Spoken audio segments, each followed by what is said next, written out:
Rick and Morty may have the most confusing but simultaneously coherent universe in all of modern-day media. The series regularly messes around with its own canon, having fans speculate endlessly about the timeline.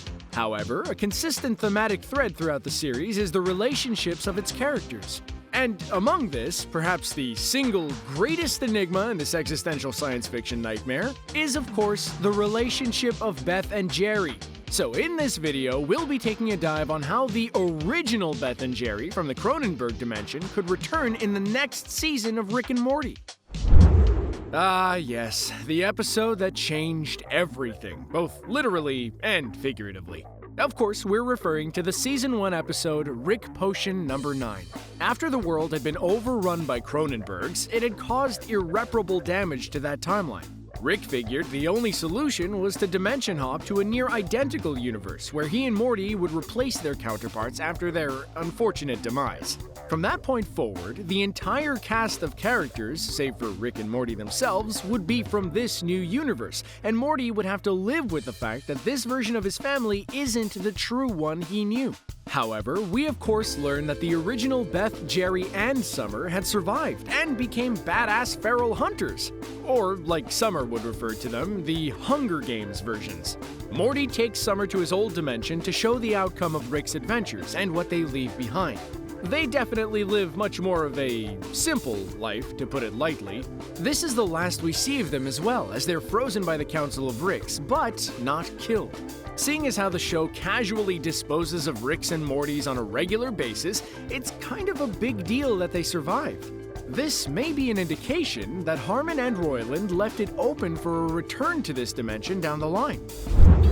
Beth and Jerry's relationship is one of, if not the most interesting dynamics in the show. Their marriage seems to constantly hang by a thread, with Jerry's abilities as a father and husband always called into question by everyone in the family. But mostly Rick, to be honest. Not to mention, the fact that Beth regularly takes Rick's side and tolerates his crazy adventures doesn't help the situation either. This was all revealed to stem from the fact that the couple had Summer back in high school, which resulted in neither of them being able to follow their dreams. However, despite being able to see those alternate lives play out in 60 minutes, they still end up getting together. This basically showed that it was always meant to be. The surprising strength of their relationship was reinforced when it was revealed that Beth may be a clone, which is a whole other discussion itself. But when Space Beth finds out that her supposed clone was still with Jerry, it even surprised her. It seems that the couple being together is an inevitability in all timelines. However, despite their endurance, the relationship is still not perfect and definitely worth being explored further. Having the original version of the couple show up could be a great way of doing this. When Rick and Morty left the Cronenberg universe, Beth and Jerry's relationship surprisingly became the healthiest it's ever been.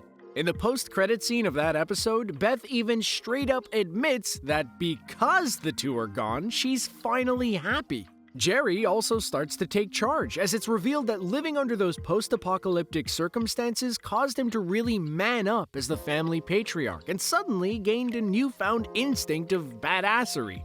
I guess hunting Cronenbergs is the solution to all of life's problems?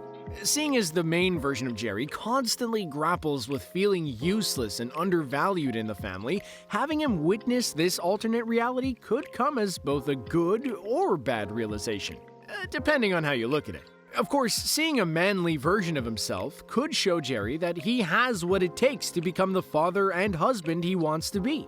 This was seeded in Childrick of Mort, when Jerry becomes a leader to those weird clay people after being brushed off by the kids, and ends up saving Beth after their fight and even impressing her. It also showcased one of the first times he came to the rescue with no help from Rick, which leads to the next point. Seeing the Cronenberg world could add a further ongoing issue within the family, as that alternate couple's happy and healthy relationship directly relates to the absence of Rick and Morty. A running theme in Season 4 is that things stop going well for Rick, as the family seems to be turning against him, and even he admits to being an awful father in the finale. Beth, who often takes Rick's side, even makes amends with her space self, and they both share a mutual ground of resentment towards him. If this trend is to continue, having Jerry finally earn his spot as the family patriarch would truly put Rick in his place, who is constantly trying to undermine Jerry and take the reins for himself. It seems like, for all of his godlike genius, even Rick Sanchez can't avoid good old-fashioned messed up family dynamics. With all this theorizing going on, I wonder what role evil Morty will play going forward, if any. He had that one small appearance in the last season, which is starting to make me think he could be a red herring. To be honest, if that were the case, I wouldn't be surprised at this point.